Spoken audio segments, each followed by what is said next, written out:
Hello and welcome to my channel. I'm Zodiac Bandit, and today we're going to be recapping the Age of Umbra finale. So, without much else to say, let's get into it. We start outside the Barrow of Blind Repose. The party talk about resting to give themselves their best odds when they go in. They choose to hide and rest up. Idle uses his Slyborn abilities to find a safe space for them to rest. He rolls with hope, and they luckily succeed. They do some short rest stuff, and after their rest, they return to the steps of the Barrow. They see the closed entrance once again. It is sealed. There are some old roots grown all around the door that make it hard to open. Snakes can talk to plants, but they might be dead, so it might not work. But Idle can talk to dead things. They choose to tag team their speaking powers to hopefully be able to talk to the roots to sort of open the door. Matt pulls out a progress counter. They both roll their spellcasting abilities, and Idle crits on the roll. This instantly finishes the progress counter, so it wasn't worth pulling out, Matt. They ask the roots to speak to them and share their knowledge of these, share the knowledge the roots held here once. After the magic is poured into them, color is pumped back into the roots for a minute. They can hear a cracking sound, and Snyx actually understands it because of his spell. It says that, "I grew here before my purpose was sought. I was bent to hold, though not what I wished. I am punished to hold this gate." Through Idle's magic, Snyx tells the tree, or the roots, that they could potentially shine light on them once again if they just let them through.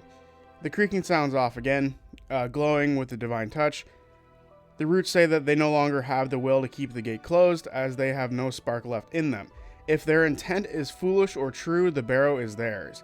The roots then crack, and they begin to break away. This door was sealed magically, and the roots dig into it. With this, their last will, it cracks the door open, making a small 5-foot gap within it so the party can climb through. The barrow is now open. Idle lights up his glaive to give the others some light. Brixton tells the others to stay close so she can be their shield, and they enter the Barrow of Blind Repose.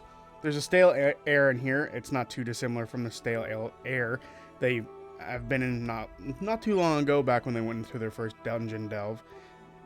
They step forward carefully, the only light coming from Idle's glaive. The earth here is carved but unfinished. It was not meant to be nice. It was meant to be, effective to seal away the heretic saint. They know the history of the saint that was buried here. They know the ordinance didn't want to leave the saint with much splendor. Misty woke up in a tunnel, and she has, feelings from being in a similar space like this. This tunnel feels familiar to her. She recalls being alone and cold, and it makes her sad. She lost people in a place like this before, but she also feels a level of comfort coming from the vessel. She looks up, and her friends aren't there anymore. She sees a golden light, and she sees a beautiful woman with a hood over her head. She sees people mourning, and the hooded figure walks up to one of these people and lifts their face, and they see her golden face, and they begin to smile and are filled with hope. Misty blinks, and the light goes away, and then it returns back into Idle's glaive, and the party push onward. Brixton looks at the light that Idle made. She tries to think of a good omen in this moment. She thinks of her time as a pyre keeper. She then sees what looks like a brazier off in the distance in a temple on the outside of a city. People are moving towards it with their own firelight. At the front is the beautiful woman with a hood on, and the glow comes off her face. The people here are on a pilgrimage. The woman turns and stops to speak to them. Brixton can't make out what it says, but they all stop to listen. The light gives Brixton some solace and is a beacon of hope. Brixton is then drawn to move towards it, and suddenly she bumps into Snyx, and her vision is gone. Snyx asks if she's okay, and Brixton says that she thought she saw something, but it was just a trick of the light. This vision makes her think of the last bit of true hope that she felt before leaving Desperlock. The saint reminds Brixton of the Warden Sheena, the Ember Warden Sheena. Brixton thinks of the weight that the hope the Amber Warden put on Brixton's shoulders, the weight of the world, their small world of Desperlock. She thinks of the words that the Amber Warden said before she left. Brixton was to bring salvation. Matt then spends a fear. That's too much for one person after everything that she's been through. It's too much for one person. She looks down at her hands and sees that she is still just a woman. At this moment, her hope die becomes an 8, and it stays that way until she succeeds with hope, or until her next rest. Snyx looks all over the place, he's a traveler. He's looking for ambushes. He's looking for things coming out to attack him. He's afraid of an ambush. He looks back to where they came, and there's daylight about 10 feet away from him. and just past that are shapes moving on a massive polished platform. It's the Amber Reach that has not yet fallen. He sees a beautiful woman with a golden face and chains. He sees other figures in red robes shouting at her. She doesn't seem to hear them, she just keeps looking up towards the sky. Others are then thrown down to the ground next to her, all in chains. As they shout, Snyx is pulled towards the end of the tunnel. He screams and then bumps into Brixton. Brixton asks if he saw anything, and Snyx says yeah, he saw a woman in pain. He thinks that it's Evilier, the heretic saint. I'm probably not saying her name right. Maybe her spirit is calling out to them. Idle says they need to lock in this moment. Snyx says that he needs to confess something to Brixton. He tells her that he's never met Aliana, the woman that gave the letters to Brixton at the beginning of the series. He took the letters from Brixton to her, but Aliana was never there in Orcos. The people of Orcos had never even heard of her, so she's probably been dead for years. Snyx didn't know how to tell Brixton. Brixton says that he's lying. She has her own garden. He tells her that he's a coward and wanted to give her some hope in this dark world. She realizes that he wrote all the letters. He feels guilt in this place being amplified by the walls. He wonders if he should even be here with them. He might, not be helpful. He couldn't save Whomper. He couldn't tell her the truth. He can't face his fears. Some dude has been chasing him for over a year, and the party asks who. He says some asshole from the Amber Reach, who he stole a package from. The package that had the scepter in it. Brixton asks if he's even a messenger or if he only delivers lies. He says that he did work for that man for a few years in a group called the Phantom Strahd, but now he does odd jobs for good people like the party. He says they deserve better. They're all holy people. Brixton believes in the gods. Misty is a relic from the old age, and Idle has a very clear connection to them. Idle says that he is a liar, but he's been doing great things and has been there for the entire party when they need him. Brixton understands why he did what he did, who wants to deliver bad news, but she needs time to process this information. She thanks Snyx for it. Snyx makes an instinct reaction roll and gets a 19. This reveal and the way that Brixton reacted keeps his will rather strong. Idle then turns around and sees the tunnel is not dark anymore. There's a bit of torchlight. He steps past two large open doors into a beautiful chamber. It's like a makeshift cathedral. He sees people inside of it. He turns to the others, but they're gone. It looks like the people here are getting ready to travel. There's 12 people, and beyond them is 4 women in chains in similar robes to what they were wearing before. They're all looking at a chained woman with glow coming from her face as she looks up to the sky. An old, jealous-looking man, holding a familiar scepter in his hands, points down to the woman with the golden face. 2 people then start to cut her face off. Idle, shouts no, and then he rushes forward, and the room is dark again. The others watch him step forward, yelling no. They have now reached an open door. He says no more messing around, and asks Snyx to take out the scepter, and it's the very same from his vision. He explains to the party what he saw. Idle thinks that it's good that they have it. Brixton asks who the tongue was in the box. The party wonder if it was Evilier's. Idle looks at the room that they're in now, and it's the same from his vision. He saw it when it was just completed and there was a bunch of lit candles in it for a ritual. Now it is still dark and forgotten. Roots and rocks have pushed through the floor here, thanks to the Umbra's touch. The candles are all melted away, and there's hundreds of skulls all around the room. Brixton makes a knowledge roll and rolls a 8 with hope. Idle gives her a prayer dice to add to that roll. She knows the reason that Evilier was executed was because her flock grew larger than the Grand Ordinance, or there was a fear of that happening. It seems that they also killed all of her followers here. Idle moves to the spot where Evilier was executed. This was a sepulchre chamber, a holy site to keep a heretic. Hopefully I said that word right. There was a lot of work needed to be done to seal her away properly. It was said that she could see the path of the gods that they left behind, or that they left on, and that she would guide others to where they went. The Ordinance killed her as they followed the God King, and they believed that she was unholy and had no place in their scripts. They found the party find a ritual table with a bunch of burned books on it and a stone casket. There are 3 wooden caskets in a triangle around the stone one. There's a ton of random objects on this stone casket. Dried fruits, coins, gems, all sorts of stuff. They can only see it from a certain distance because they're on a lower level than it, though. Snyx thinks that they should open up the stone casket for the branch. Misty wants to look around to see if there's stuff anywhere else. Maybe the branch isn't even near that. They look at the ceiling and they can see that it was clearly a cave that was expanded to make a chamber like this. Misty rolls instinct and gets 16 with fear. She looks at the skulls, doesn't really find anything. She looks at the wooden caskets, doesn't really find anything there. She then steps up to the next level where the stone casket is, and she sees that the coins are placed in a specific position, sort of like a ritual circle. In the middle of all of it is a pale, blanched piece of wood. It has 4 branches resting at the top of it.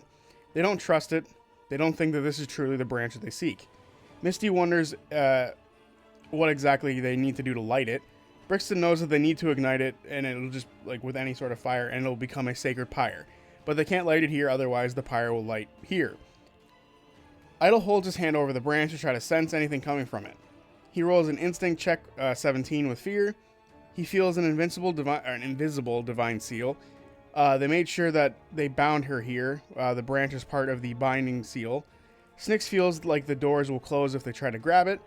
They look for something to hold it open, and without any issue, he finds a large stone and puts it in front of the door.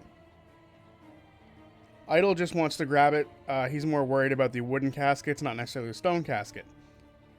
Snyx thinks that they need to be ready. Prepare spells. Misty gives everybody rally dice. Snyx takes a stamina potion to clear some stress. The party then spread out. Misty is worried about pissing off Evalier. Idle says that she might be happy that they freed her, or it even could be the guy holding the scepter. Maybe it was a good old switcheroo. They didn't finish watching the visions after all. They don't know. They won't know until they grab the branch either. Brixton gives a prayer to the gods as she knows that this is hallowed ground and they need to continue on with their plan. Brixton steps up to the casket, the stone casket, and she reaches out to grab the branch. As she goes to grab the branch, the runes around the branch light up and it repels her hand. Idle thinks they need to wreck the coffins, and he smashes one open with his glaive, and he sees a dead woman inside. He takes her out and sees nothing else inside of it and puts her back in. Brixton tries to move some of the coins around, but her hand is moved away from those as well. She makes a knowledge roll to see if she can understand it better, and she rolls a 14 with fear. She knows the person helming the ritual is needed, or something from them is needed, and they need to use the scepter. Idle opens up the other 2 coffins and finds 2 women inside of those as well, both wearing red and gold robes, like the ones they saw in the vision. They drag the coffins with the bodies to the center of the room, just to make sure that everything's together. Snyx, holding the scepter, then reaches out and tries to grab the branch, and does so with no issue. They now have a blessed branch in their hands. As he pulls it away, the seal suddenly shatters. It gets colder in the room, and the candles all light up purple. The chamber seems to come to life with a dark presence, and black mist pours into the room. It goes into the wooden coffins and into the stone casket. The lid of the stone casket is blown off, and bodies rise from all 4 caskets. The women in the robes stand up as well, and the robes sort of turn into muscles on this body, and they grab scythes from out of nowhere. Out of the stone coffin stands a woman with a skull that has a carved hole or a gap from her jaw to her brow. The heretic saint stands before the party with unholy light. Blue wings grow from her back, and she has a fleshy crown sitting on the top of her head, and she holds a massive axe. Her face is a black void, and Map grabs a map. This map is fucking dope looking, and that mini is wild. Like, that is concerning to say the least. Matt burns a fear to spotlight the blasphemous angel. She makes a choir of angelic voices start to clashing in the room to sing some sort of song. He then spotlights her again, spending more fear. She raises her hand, and all 3 of the disciples begin to move to attack. They all go for Snyx, and all 3 miss their attacks. Matt spends 2 more fear, and the angel looks to the sky and makes Idle and Snyx both have a D8 for their hope dice now. Suddenly the door slams shut behind the party. There is no running. The rock was moved, seemingly magically. Idle uses his spirit weapon and swings for 2 disciples. He hits with fear, dealing 18 damage to both. They all look at Snyx again. He sees one is missing an eye, one is missing the other eye, and then the last one is missing both eyes.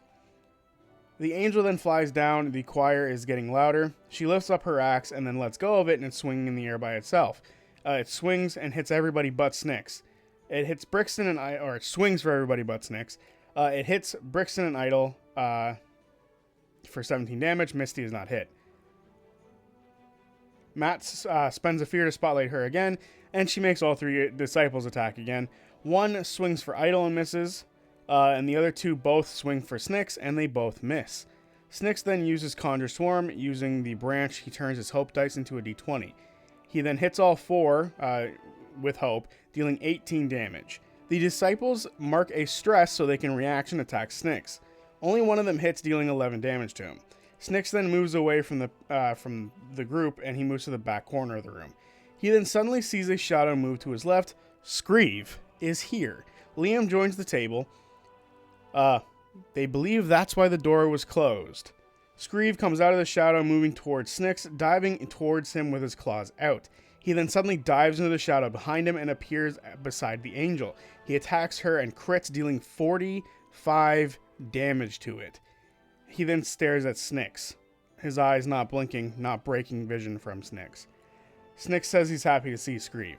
The choir count goes down and finishes. There's suddenly the sound of what feels like 100 voices crying in a painful way, making some sort of horrible angelic song. Matt spends a fear to activate the angel. He then spends another fear to use Arc of Judgment. He swings and hits everybody except Snyx, hitting all of them for 17 damage. While the song is playing, the angel, if the angel damages them, they lose a hope. So they also lose some hope.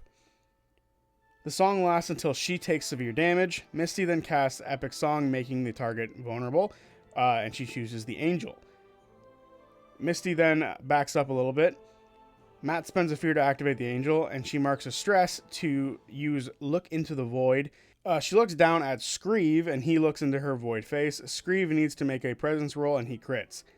He looks away from her void and has to mark a stress. He hears Adelia's voice. Matt then spends a fear to make Brixton's Hope dice a d8 again. Brixton uses Hope to get some of her armor back. Brixton and Idol then tag team on the angel. They hit with fear. They slash in her, dealing 40 damage, meaning severe damage. The choir ends for now. The angel then marks a stress to make Brixton look into the void. She rolls a presence roll and gets a 7. She marks 2 stress, and she is vulnerable until she rolls with hope, and the angel heals for 2 hit points. Matt spends a fear and spotlights the angel and uses Arc of the Judgment, hitting Idol, Brixton, and Screeve. They all take 13 damage.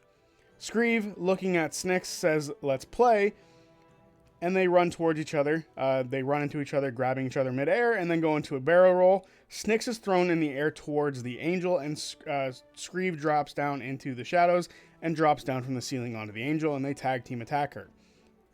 They hit with Hope, dealing 47 damage, and with Snyx's ability, she has to mark a stress. The choir gets louder, and it's now back. Matt spends a fear to use Arc of the Judgment again, and swings, hitting everybody. She crits, dealing 32 damage to everyone. They all lose a hope, and if they can't lose a hope, they have to mark a stress. Misty throws her returning blade at the angel. She misses with fear. The angel then makes Misty look into the void, and she rolls a presence reaction roll and gets a 5. Misty has to mark 2 stress, and the angel heals 2 hit points. Matt spends 2 fear to make her use Arch of the Judgment again. She hits everyone, and they all take 12 damage. Brixton, seeing that Screeve was about to go down, takes the damage for him, keeping him alive for now. They all lose a hope and mark a stress. Idol drinks a health potion. He heals a bit. He then runs away from the angel, so they're not all together. Brixton uses a stamina potion, so she gets rid of some stress. She uses her Order-born ability to use a d20 as her hope dice. She chews a leaf that they got from the Athenium to give themselves hope. She swings for the angel, and she hits with fear for 25 damage. And half of that also hits the disciples surrounding her, killing 2 of them. This also lowers the damage thresholds for the angel, so now it's a little easier to deal severe damage. Brixton then moves away from the angel. The angel uses fear to use Arc of the Judgment again, swinging for Screeve, Snyx, and Misty. It hits, dealing 20 damage, and they all take it. And they all drop. All three of them instantly drop. Screeve uses Blaze of Glory. He looks at the party and sees the people who would have taken Adelia's place had this day not happened. He grabs the ring on his chest and rips it off and whips it towards the angel's throat. He uses the Troublemaker ability, making the angel have to mark 4 stress, and she is now out of stress slots. There's panic in the angel's movement. Screeve then sees a vision of the chapel and the stone slab that he laid Adelia's body on to rest next to Violet. He then feels his innards fall out as he drops and hits the ground. Gross. Misty then also uses Blaze of Glory. She thinks that this is it. It's either they win or Desperlock is lost. She smashes her wings against the ground, making them into a bunch of jagged edges. She then runs and jumps, slamming all of them into the angel. She looks at Brixton and says that she will protect her this time, and she looks at Screeve and says that they will find Adelia and August in the next life. She uses her returning blade for the damage, because she has to pick something like that, dealing 30 damage, killing the choir once again. Flames then suddenly burst from Misty, consuming her. Snyx thinks about risking it all, but before he rolls, Matt whispers something to him, or to Sam. He then goes for the risk it all anyway. And with that, Snyx dies unceremoniously as his fear was higher than his hope. Growing up in the Age of Umbra, there's little hope, but in the last few days he's seen hope is just below the surface, in the people, the land, the divinity that has touched them all.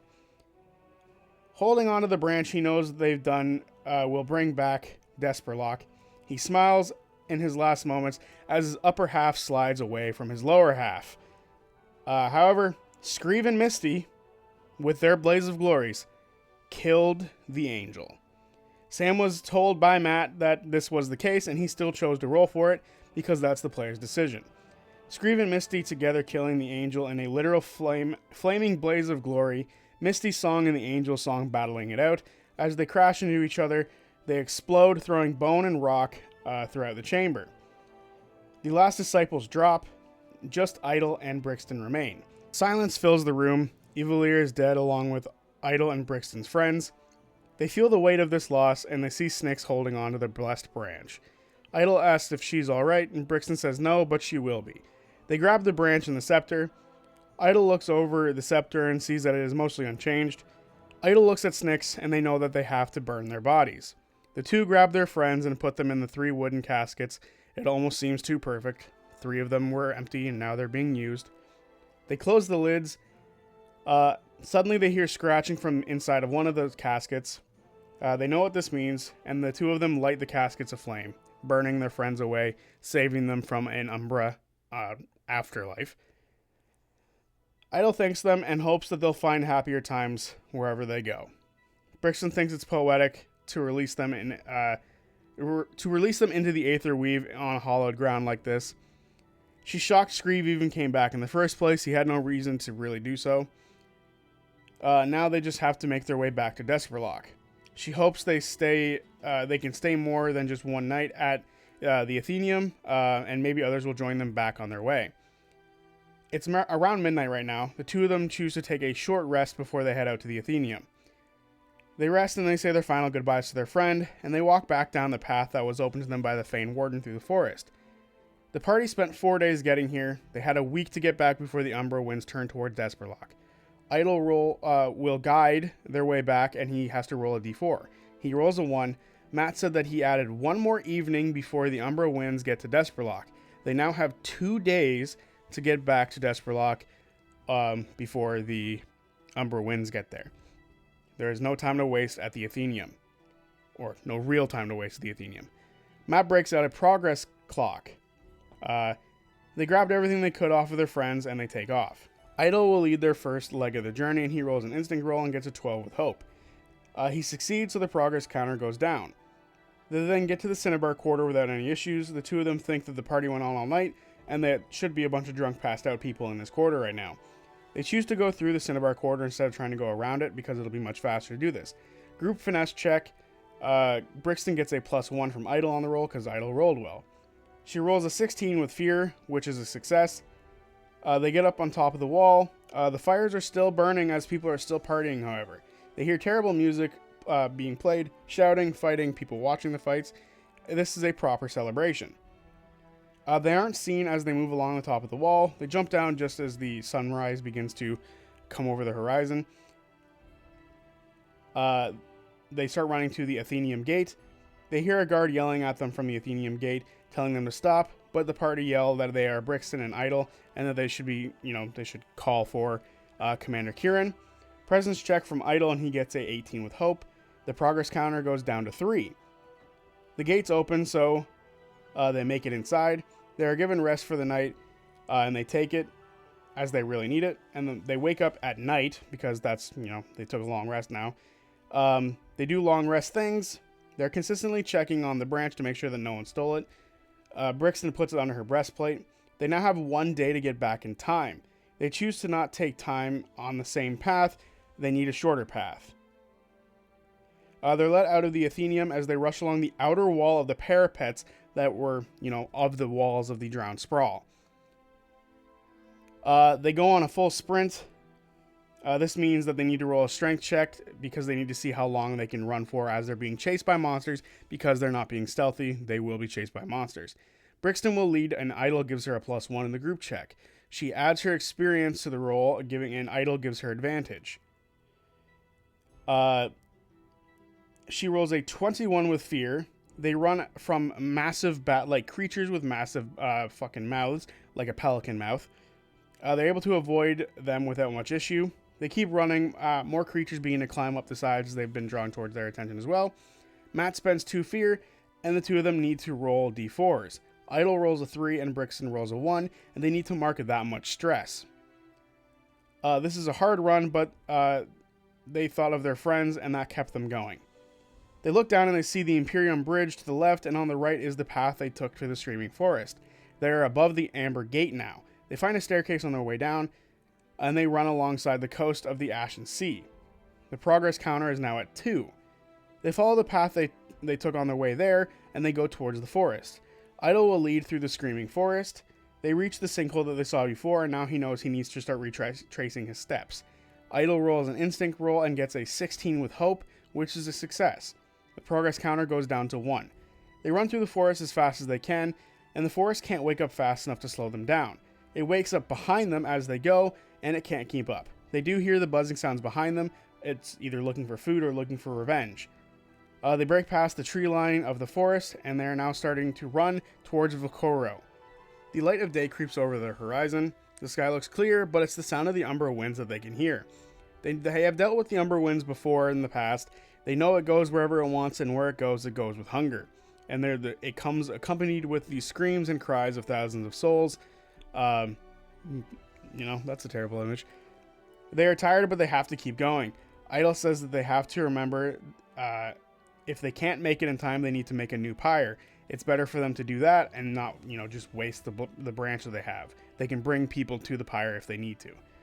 Brixton agrees, and they rush past Vecna. The city is locking down, getting ready for the Umbra winds. It's very quiet, unlike the time that they came back before. The two then reach the sunken rampart. Idle will lead through here. It's a group knowledge check to recall their steps. Idle gets a +1 from Brixton, and Matt spends a fear. The screaming of the Umbra gets louder. They know they shouldn't look back, but they have to. He turns back and sees a dark storm closing in behind them. Idle has disadvantage on the roll. Brixton spends a hope to negate that and give him advantage moving forward. She's praying as they run. Idle must beat 15. He rolls a 12 with hope. The Umbra grows closer, and the rampart begins to crumble away. Idle falls, but Brixton's able to grab him. They reach the location that they battled the Pain Beasts in the past, and where they met Screeve and Adelia. It's a massive gap here. Matt spends 2 fear, and the both of them have to mark 2 stress. The Umbra approaches. Idle has 2 stress slots left, and Brixton has 3. They both drink a stamina potion, which take 1 stress away. The western sky is now just complete darkness, and for a split second they swear the storm has a face. They still need to cross this gap. Brixton takes out her rope and hands it to Idle. She tells him to jump as hard as he can, and as he does, she's going to use her forceful push ability. She marks the stress to do this, and Idle rolls a 22 with fear. He lands on the other side. They both tie the rope to their respective posts, and Idle then crosses using the rope. They then suddenly hear the sound of a pain beast following them. They begin to run again. Idle throws a bolt beacon, hitting the pain beast with hope.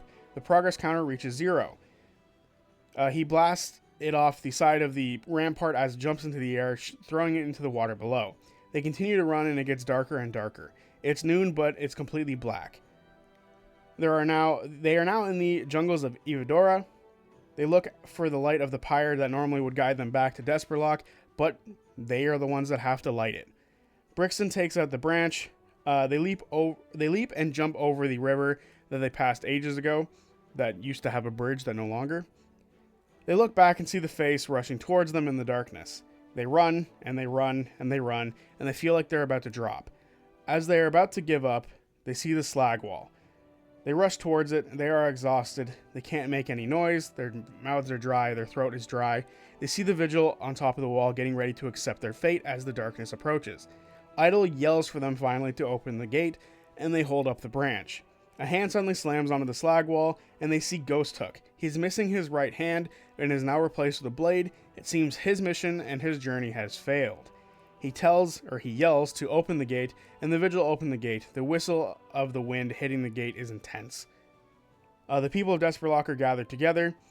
They watch as the 2 remaining party members of this group return home, the Amber Warden in complete shock that they made it. The shadow reaches over the slag wall. Idle shoots a bolt beacon into it, but the storm swallows it whole as it turns into a face. He sees the darkness that they saw in their dreams. The 2 of them then run towards where the pyre once stood.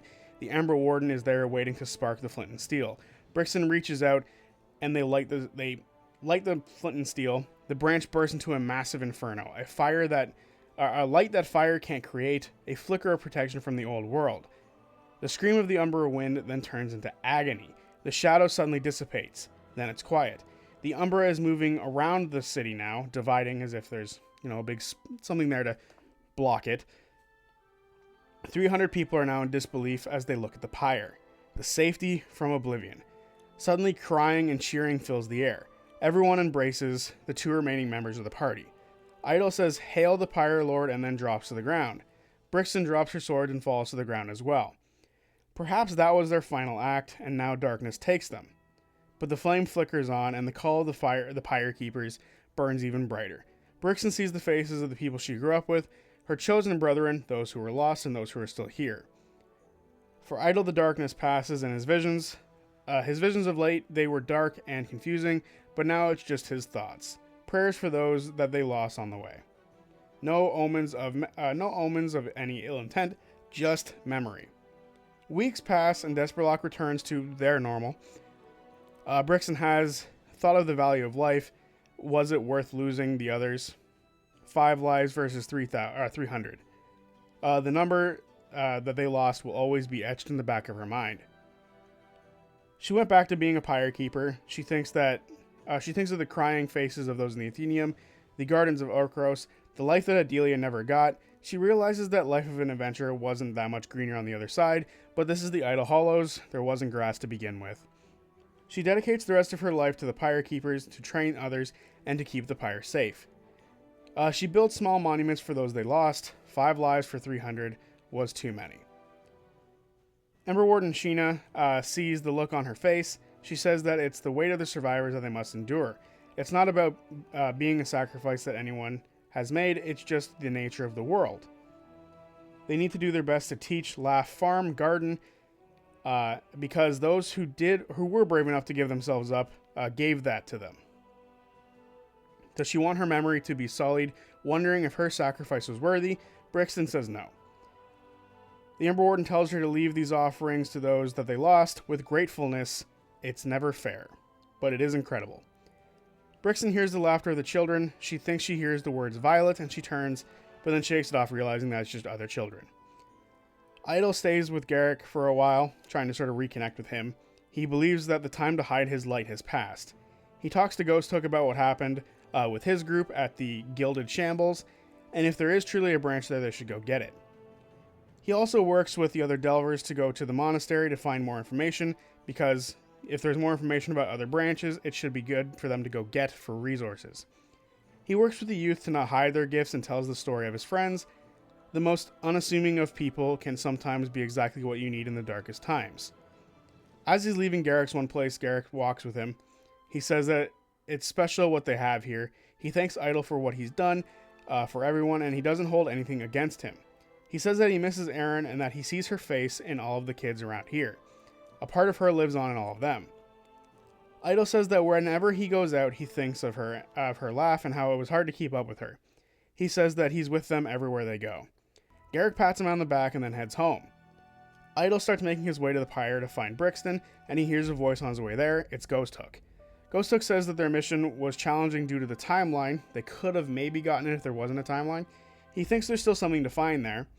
Idol says if they didn't get far enough, it's still unexplored. Ghost Hook asks if he'd go with him for round 2, and Idol says that they need to be smarter about it and go with more people and find better people for the job. Ghost Hook asks if he's trying to teach him now, and Idol says, what's that old saying about dogs and tricks? Idol pats him on the back and then heads off. Ghost Hook pats Idol on the back and heads off. Idol then goes to the pyre and sees Brixton with a new pyre keeper.